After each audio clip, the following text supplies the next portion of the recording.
during that campaign period. Just what happened for you to break banks with Uhuru Kenyatta? Our arrangement with him was over. We had wanted him to be president for 10 years, and he was president for 10 years. It was time to move on and move into other political ventures.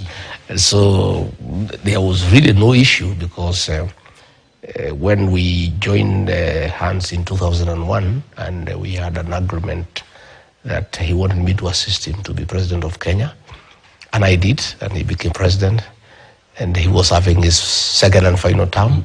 So the contract was over, and he was proceeding on retirement. I had to move on and pursue my ambition elsewhere. And after that, we look at a position where now you've formed the government and you are the Deputy President of the Republic of Kenya. And during that period, a lot has happened. You formed a government. So here is a point where you break ranks with President William Ruto and you walk out, and you had a lot to say with regard to what was said during the campaign period, and said that President William Ruto lied to you. How so? Well, he didn't just lie to me. He lied to all Kenyans. You know, this country is where we are because unknowingly we elected a very deceptive leader, a guy who lies without blinking on very simple things. Very simple, even where you need not lie. Like he can bring a machine to make 1 million chapatis a day. We'll bring cars without an engine. You know, we'll give diapers to everybody. You know, we were all victims of deception. And sometimes I feel like blaming myself for being duped, despite thinking that I'm a smart guy. But when I look at the number of Kenyans who are duped, bishops, reverends, pastors, businessmen, great men and women of this country, I don't blame myself. I think the guy was just a super con man. And do you regret statements you made against former President Uhuru Kenyatta during the campaign period? Campaigning was campaigning. You know, my brother, Dennis, when you are campaigning, there are no rules. You know, campaigning is it's not a church affair. It's not a wedding. It's rough. And it's nothing personal, really. We're just looking for leadership. And the things that were said then are dropped immediately the election is over. You don't bother about them. Because when you are looking for votes, you come up with all sorts of issues against your opponents. And really there is nothing personal. Once the elections are over, you move on. Just like you have seen, even Uhuru Kenyatta himself, things that he said against Raila Odinga, then they came and patched up and they worked together. Look at William Ruto. He called Raila all sorts of names, you know, Muganga, Nini, Kitendawili. Today they are calling each other brothers. When people are campaigning and they use words here and there against each other, it's part of the game. And there is nothing really personal. Yeah. You said President William Ruto lied to you during the campaign period, and many Kenyans ask the question, are you not your own man to stand on what you believe in, to give direction as Rigathi Gachagua, and not one Rigathi Gachagua who can be influenced by another politician? I was not duped alone. All of us were duped. He was voted in by 7.2 million votes. I was just one of them. What about the other 7.1999? They were all duped. So it cannot just be Rigathi Gachagua who was duped alone. It was very many of us. And that is why many of us, plus others, are looking for an opportunity to have a remedy to that situation, that we were duped, we were conned, and we need to correct that situation, again through the vote. Now we are wiser, we know better. You know, they say, you know, you can fool some people sometime, but you can't fool all the people all the time. That con game by William Ruto is over. You know, Kenyans are wise. You know, they know, they see, they hear, and they all know that they were conned. And why probably I take a very active role in correcting this mess we are in is because I played an even greater role in putting the country in this mess we are in, because I really campaigned for the guy.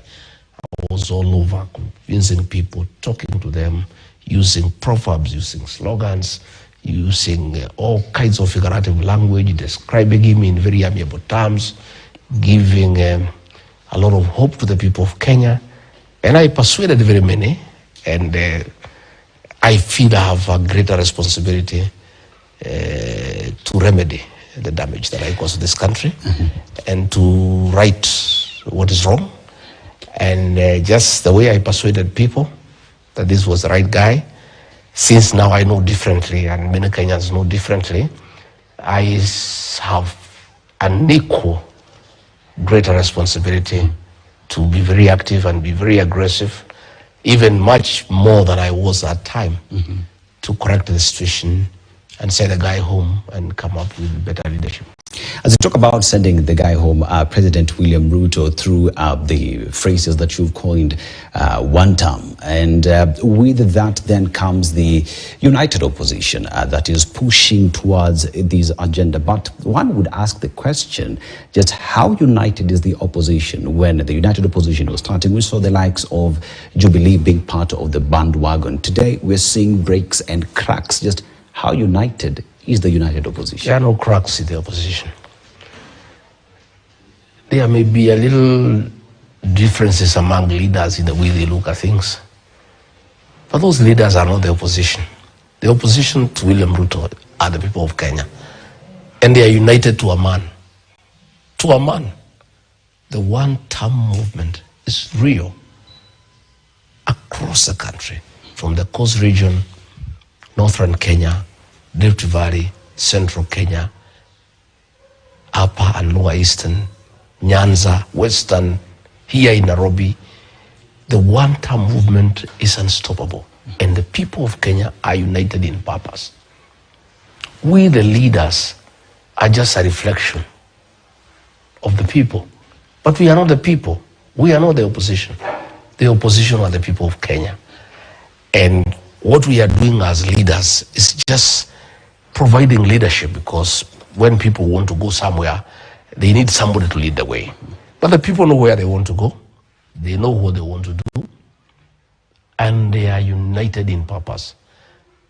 And believe you me, if any leader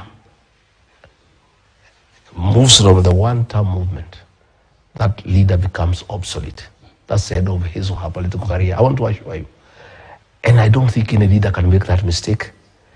Because what you do when you are a practical politician like myself, I listen to the people.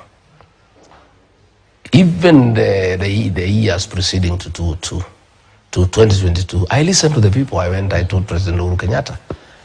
He was my great buddy. I said, Mr. President, listening to the people, this rider project they don't want.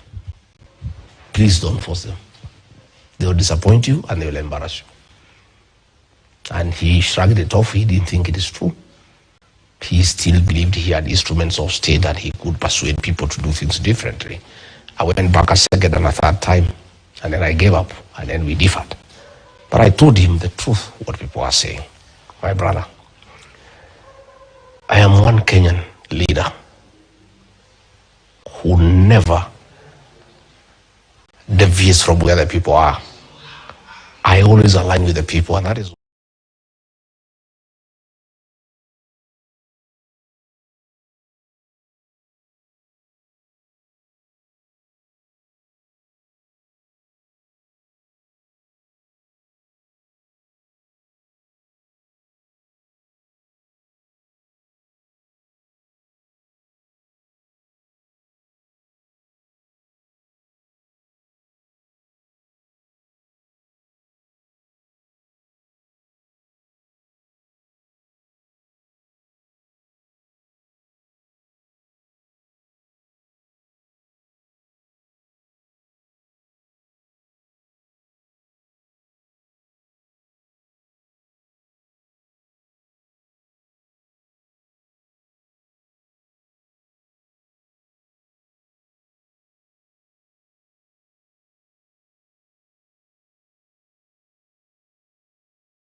which Kenya those are, because when I go to meetings, thousands attend without any mobilization. I don't pay people to attend my meetings like William Ruto does. Today he was in church in Meru. The people who went to church were paid. You know, it has reached there. He cannot talk to people without paying them. I don't pay people. I address organic meetings across the country. And people, when I turn up wherever I go, they come in thousands. So I don't know which are these Kenyans that have a problem with Rigathi Gachagua and they think he's part of the problem. Yes, they considered me to be part of the problem, but along the way, I graduated into part of the solution. And one of the solutions that Kenyans want, that I have taken charge of, is one term. And Kenyans are happy with me because you remember when I went to the United States for 6 weeks and Kenyans were asking for me to come back because the one-term momentum was slowing down. And that is what Kenyans want. So what I did is, I was a part of the problem. When I realized there's a problem, I differed with William Ruto. And along the way, I graduated into a solution that has gone well with the people of Kenya. And the people of Kenya, wherever I go, I get rousing welcome. I don't pay anybody. My meetings spend nothing other than fuel and batteries for my microphones. I don't spend money. As opposed to my opponent William Ruto, because that is my opponent. For him to address in a meeting, like in the Mount Kenya region, he spends a minimum of 10 million in a meeting. His MPs, they spend 2-3 million. His deputy spends about 5 million to talk to anybody. All these guys you see at attend, they are all paid. And if you don't pay them, they will start saying one time. And even what is interesting is, because I also communicated to my people, when I realized that a lot of money is being used to bribe them, I also told them, I gave them the charges to charge these guys to come and cheat them. And what has happened now is that William Ruto and his group pays Kenyans to listen to them. The minute they take off, they all start shouting one time, because we agreed that this money is stolen. In any case, even if you don't take it from William Ruto, he will take it elsewhere. So why not? Just take it, but don't sell your conscience, and stick with what you believe in. So I don't agree with you that Kenyans say they want to get rid of everybody. If they did, the meetings I do, there will be nobody, or they will be demanding I pay them. But Rigathi Gachagua, you've taken responsibility of being part of the problem. And what are some of the problems we're talking about? We talk about SHA. Let's talk about affordable housing. Let's talk about taxes. During the campaign period, you and President William Ruto went across the country saying the problem with the high price of fuel in the country was because of the taxes. But what did we see once you formed the government? The taxes increased from 8% to 16%, 100% increment. As Kenyans sit here today and listen to you speak, they say you are part of the pain we feel today. We feel not comfortable to have you on board. I'll qualify that. I am not part of the problem of taxation, theft of public resources, wanton corruption. I'm not part of that. The problem I admit I am part of was bringing William Ruto to office. That I accept. And I have apologized 100 times to the people of Kenya. That I created the mess we are in by assisting William Ruto to be elected president. I accept wholeheartedly to the people of Kenya that I created a problem in Kenya, and I take responsibility. But I've also told the people of Kenya, now that I admit I made a great mistake in creating the problem, the mistake called William Ruto, the greatest lie ever in the history of Kenya. For me to redeem my image, I must play an even greater role in correcting that problem by making sure William Ruto is one term. As to the problems that are in the country, as his deputy, we had no role. William Ruto is a one-man show. He runs the government single-handedly. And you can see, like now, he's doing roadside declarations. Yesterday he was in Vihiga, and somebody there, an MP, complained about fees for IDs. And then he made a declaration there that there will be no more fees without consulting the policy makers, without talking to anybody. That's a mess we are in the country. The other day you saw teachers come to State House for bribes. And then he made a unilateral declaration that 20% of those houses will go to teachers without talking to the minister, without talking to the directors, without talking to the people who made this policy. That's the way this country is run. You know, that is the way this country is run. And therefore, I absolve myself from any blame, because when I realized that as deputy I had no role, the ministers had no role, the PSs had no role, I started having a fight with him within, until it reached a place we could not agree, and he made a decision to throw me out, which is okay, you know.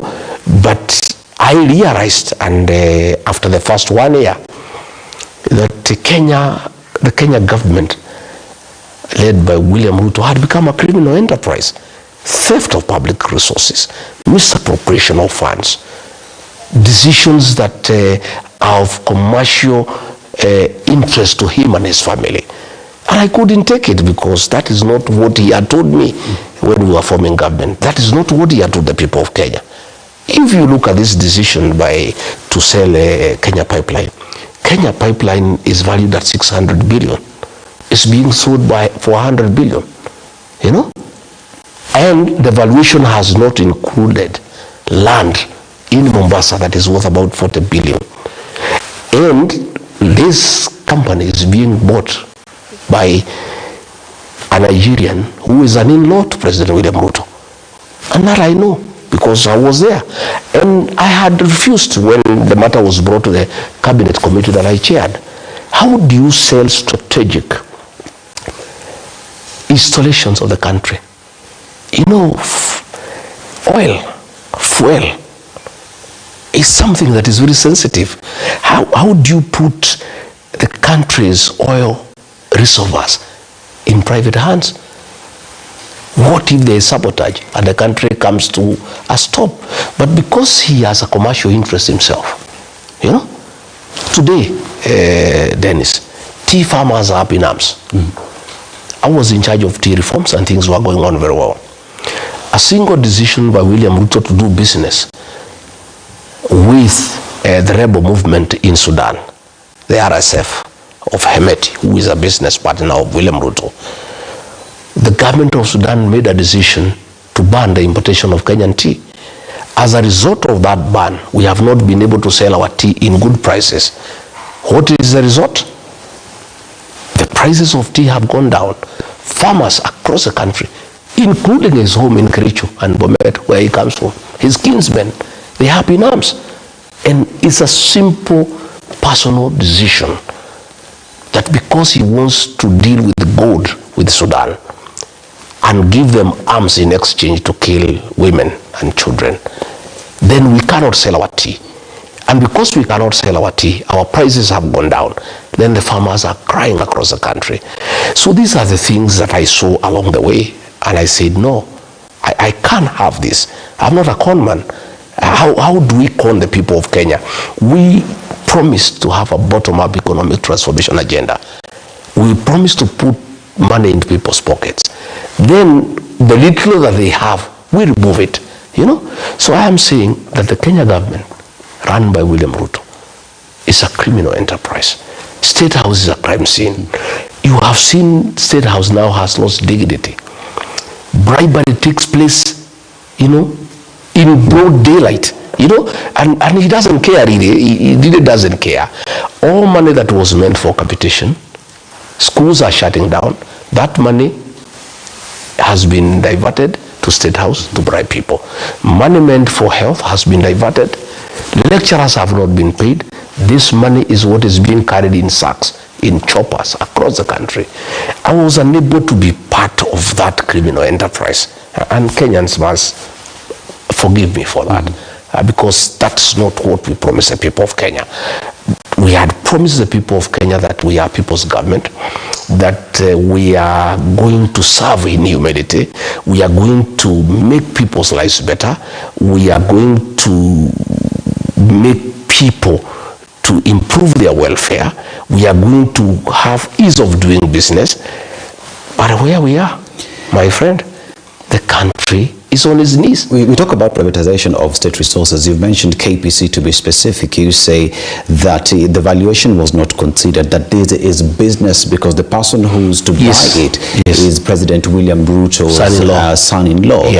What evidence do you have to show? He looked for me. Absence of evidence showing that you have these as a fact remains being hearsay. As well, you say you are inside as deputy and you knew about this. Why speak now? I have been speaking, and anything I've told Kenyans have come to pass. Anything I've said. I said about bombers of Kenya, it has come to pass. I said about RSF, it has come to pass. I said President William Ruto has appointed drug barons into his cabinet. I have been vindicated the day before yesterday.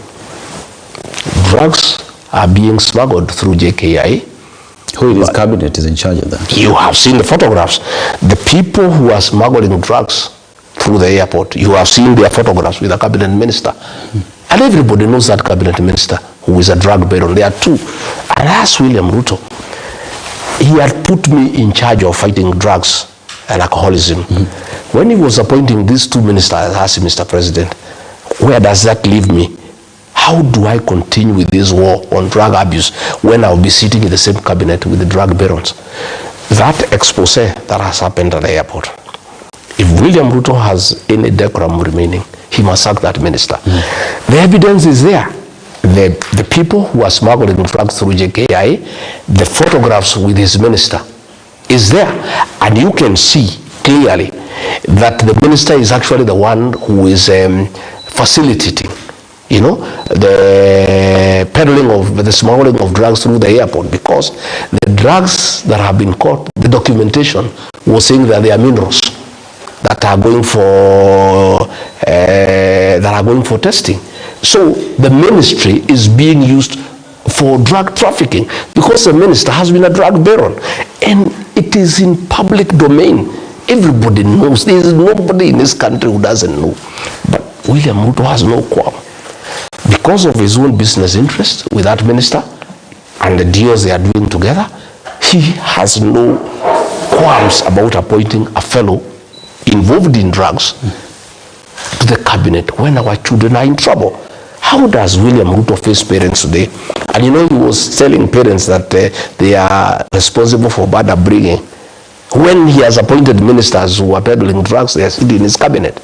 When now there is evidence that that minister and his associates are involved in drug trafficking, how does he face parents and accuse them of bad upbringing when his minister, who is his business partner, is involved in drug peddling, cocaine, hard drugs in this country?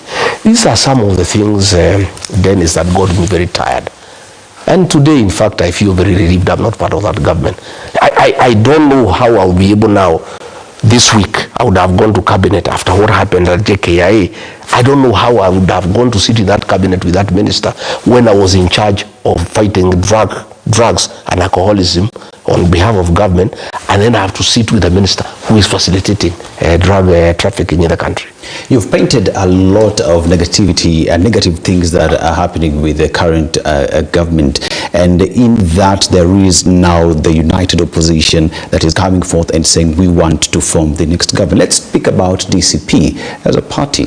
And DCP is seen as it is a party that solely belongs to the Mount Kenya region. You, Rigathi Gachagua, has been accused of being a tribalist. How would you shake that, knowing that Kenyans are saying you only speak about the mountain and nowhere else? Nobody has accused me of tribalism other than William Ruto.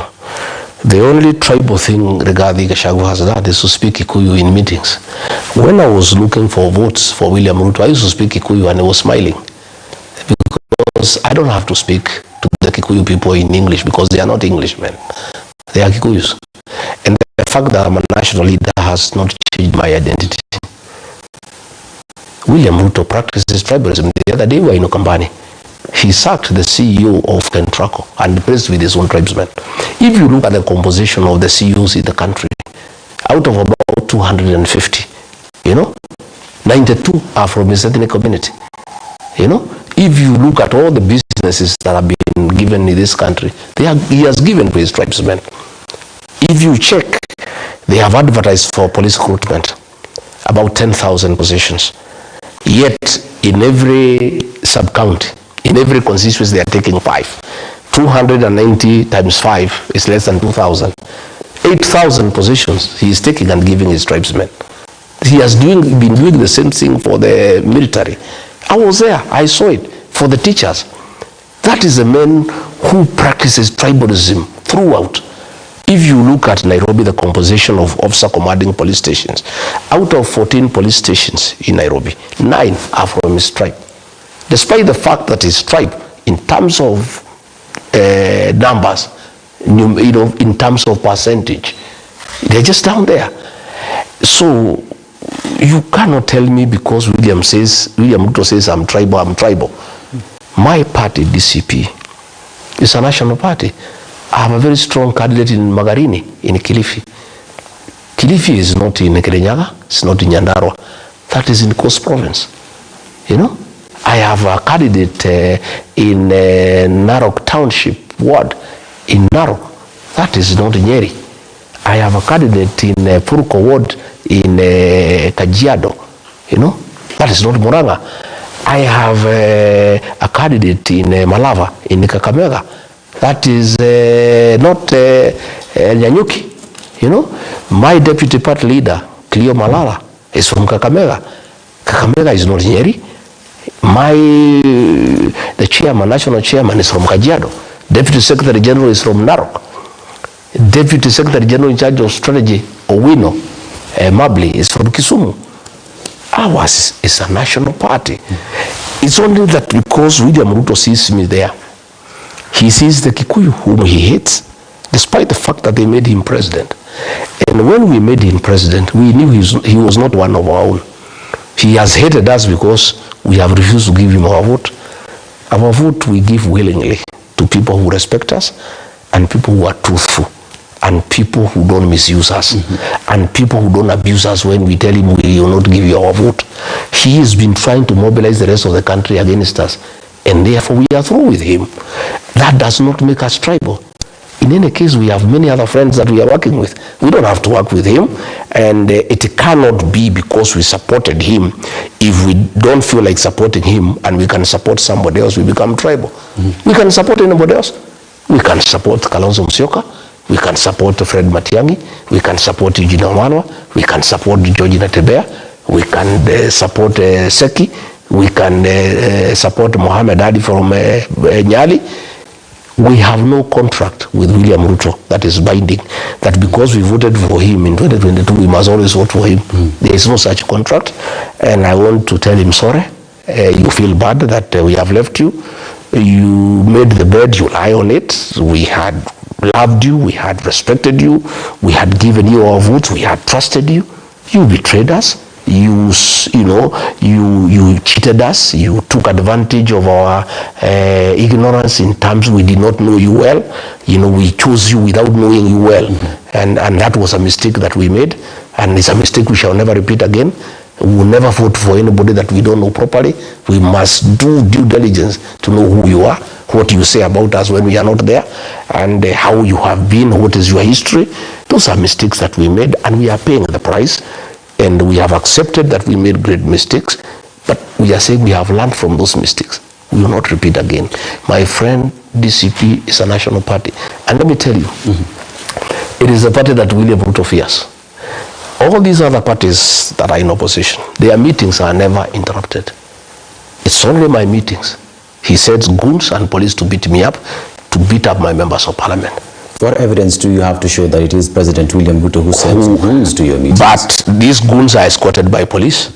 I am an opponent of William Ruto. Why would police have anything against me? They take instructions from William Ruto.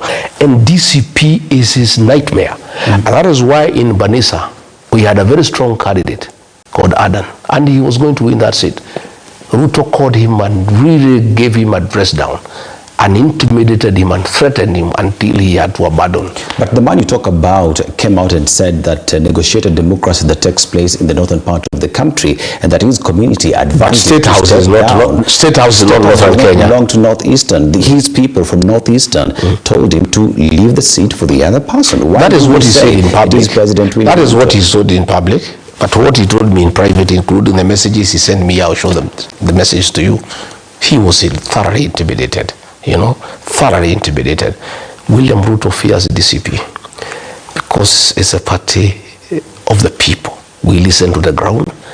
It's a serious party with very serious support across the country because we align ourselves with the aspirations of the Kenyan people. And you will see with these by-elections, DCP is not regional. Of course, it has very strong in the mountain because that's where it came from. But equally, it has support across the country. Yeah. The return of former President Uhuru Kenyatta in the political scene, the recently held Jubilee NDC, seems as though it appears as though it is the next big party in the mountain. Does that shake DCP's presence in the mountain? Well, there is nothing of worry to anybody. And I have seen a narrative people are trying to drive that there could be conflict between me and President Uhuru Kenyatta. Far from it. That is just diversion to try to slow down the one-term movement and bring sideshows of issues that are non-existent. From where I sit and as far as I know, and it's in public knowledge, President Uhuru Kenyatta, the fourth President of the Republic of Kenya, is retired. He's enjoying his retirement. And he cannot be president again. Rigathi Gachagua wants to be president of Kenya. Hence, there can be no conflict whatsoever between Rigathi Gachagua and President Uhuru Kenyatta. What will be the source of the conflict? One is a retired president, the other one wants to be president. So I don't know what people are talking about. How would he threaten my bid for president unless he is opposing me? And constitutionally, he has done his 2 terms. So he cannot be my opponent. So as far as I'm concerned, it's a non-issue. I don't even know where the matter has come from. I have not heard Uhuru Kenyatta saying I should not be president. I have not heard him asking people not to elect me as president. I don't know where these things are coming from. As far as I'm concerned, there's no issue, absolutely. We have 2 leaders here. One is the past, the other one is the present and the future. What conflict would there be? Jubilee says it might be going alone, that it might be coming up with its own presidential candidate. And Jubilee, with its base and its stronghold as well being the mountain, it is seen as though it is bringing the challenge on DCP. And others, critics have said that this is meant to divide the mountain because we have 2 parties that come from the mountain. What would be your response to that? Let me first and foremost, Dennis, if you allow me, at the risk of being accused of always talking about the mountain, educate you a little bit. The mountain is a very important vote for this country, in that whoever it has supported has become president. William Ruto became president courtesy of the mountain vote. The mountain vote gave him 47% of what made him president. Without it, he would not have been president. Okay? So it's a vote that is critical. It's the vote that made Uhuru Kenyatta president, it made Mwai Kibaki president, it made William Ruto president. When Ruto hounded me out of office, the people of the mountain sat me down and gave me certain directions. The people of the mountain, I don't know about the rest of Kenyans well. I cannot speak for them because I don't know. The mountain people take no direction from any leader. No leader can tell them what to do. Not even you? Not even me. They decide what they want, and then a clever leader aligns with them immediately. If you ask President Uhuru Kenyatta, he will tell you. He told them to vote for Raila Odinga, they told him no. We have already decided to vote for William Ruto. That is the mountain for you. So saying that if Uhuru comes, he can divide the mountain, I don't know Gachagua, let me tell you. 3 things have been decided in that mountain. 3 things. Not Rigathi Gachagua, not Uhuru Kenyatta can change what has been decided. And if you decide to change, you lose the people immediately and they become antagonistic towards you. The mountain people have made 3 key decisions. 1, that they wake up early in the morning to a man to send William Ruto home for betraying them, misusing them, and mobilizing other Kenyans against them. destroying their businesses and making life miserable for them. That decision has been made. Today, if I made a stupid decision to support William Ruto, I'll go alone to William Ruto. The mountain would abandon me in the morning without any shame. I'll be on my own. If Uhuru Kenyatta made a mistake and said, let's support William Ruto, he will be abused from morning to evening and nobody will listen to him. That is one. Two, the mountain have learned from the past that a divided mountain is useless politically. Okay? And in 1992, Moi divided them to their disadvantage. Since then, they made a decision. They will never go to a vote divided. So a decision has been made in the mountain that nobody can divide that mountain.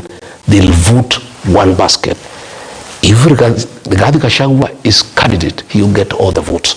If he is not, and somebody else has been agreed on for united opposition, they'll give those votes to that person in total. That decision has been made. Uhuru Kenyatta cannot change it. Rigathi Gachagua cannot change it. Three, they say the mistake they made was to go to a wedding using the vehicle of somebody else. It was a great mistake for the people of the Mount Kenya region to elect William Ruto as president without their political party. They are paying for that mistake, and a decision was made, and I was instructed to form a new political party for the mountain and then look for other Kenyans to join that party. There were more than 30 political parties in the mountain.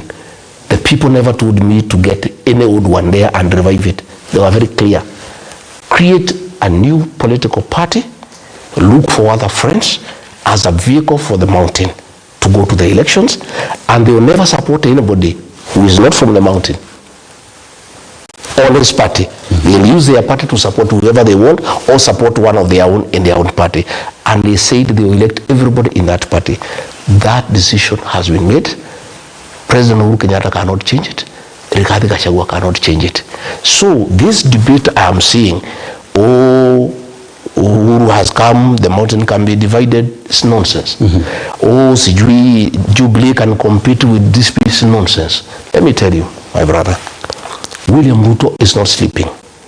He has known that the mountain vote is against him, and he has decided, since he is unable to get that vote back, he must do whatever it takes to divide it.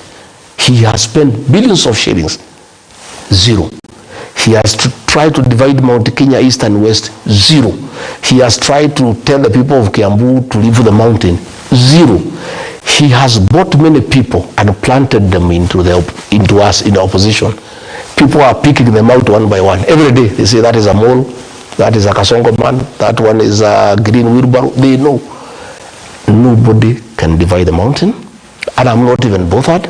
I don't even have to do anything about it myself, because that is a decision that has been made by the mountain and nobody can change it. And so that talk about that because of President Uhuru Kenyatta probably is coming, we can divide the mountain, I don't see it. And I don't think, the way I know President Uhuru Kenyatta, as having served under him for a long time and having understood the way he thinks, I don't think he will do anything to try to divide the mountain vote, because he knows it will be disastrous for the mountain politically. Number two, he knows that if people ever suspected that he is trying to create a division within the mountain, they would hate him. I don't think Uhuru Kenyatta would ever go into that direction.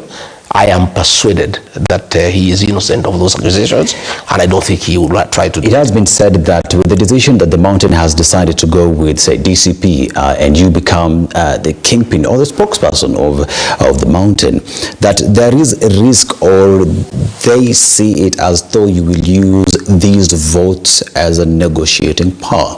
that they would not even be surprised if you would work with President William Ruto and give him your support because you have the numbers, or get to government using the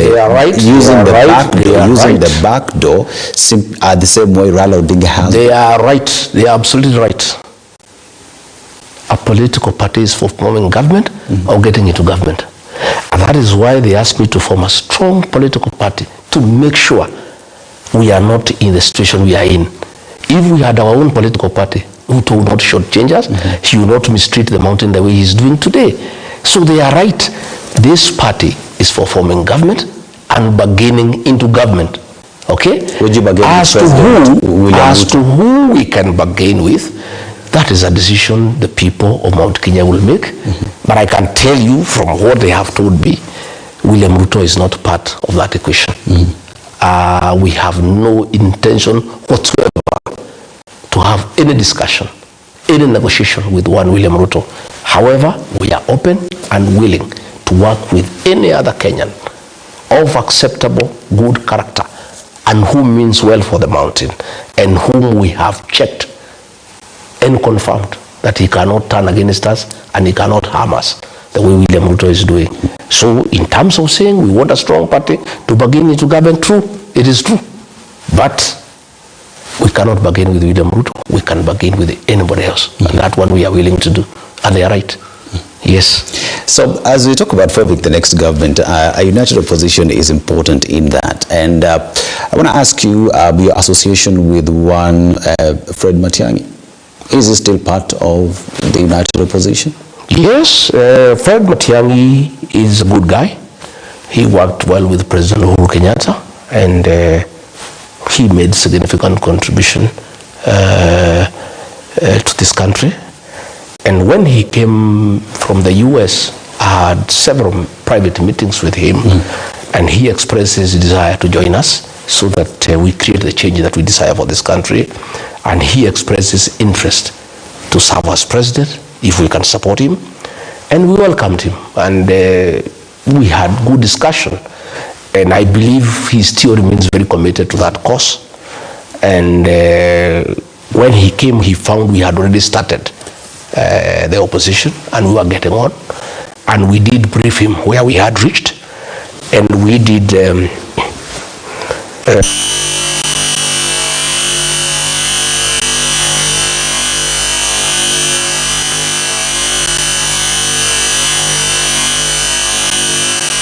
it's an alliance of regions, and to defeat William Ruto, we need to work around the clock. And by the time he came, we had already agreed on a formula. Martha Karua, J.B. Muturi, Mithika Linturi, and I had been allocated to deal with the Mount Kenya region in terms of making sure we solidify the nation and we chase Ruto and Raila from the region, which we have done successfully. Eugene Wamarwa, Cleo Malala, and George Natebea, we agreed they work on Western Kenya, and they make sure that they lock out William Ruto and Raila Odinga, Kalonzo Musyoka, to work on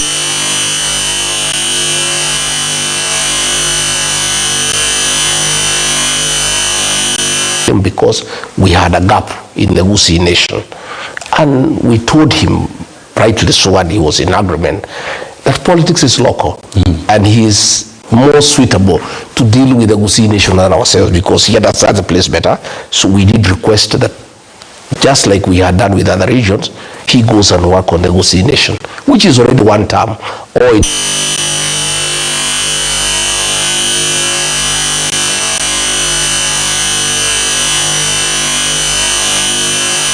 Matiang'i has been busy trying to get a political party, organize structures and all that. And I think with time we'll be able to get to meetings and continue with what we are doing. So I've seen a lot of nonsense. People saying that people have a problem with Fred Matiang'i, or he'll go it alone. Well, if he decides to go it alone, it will be his funeral. The way it is, the way I listen to the people of Kenya, we are having a 2-2 moment. Okay. Yeah, let's take a short commercial break, Mr. Rigathi Gachagua. When we come back, we talk about how you will be forming government and you as a presidential candidate.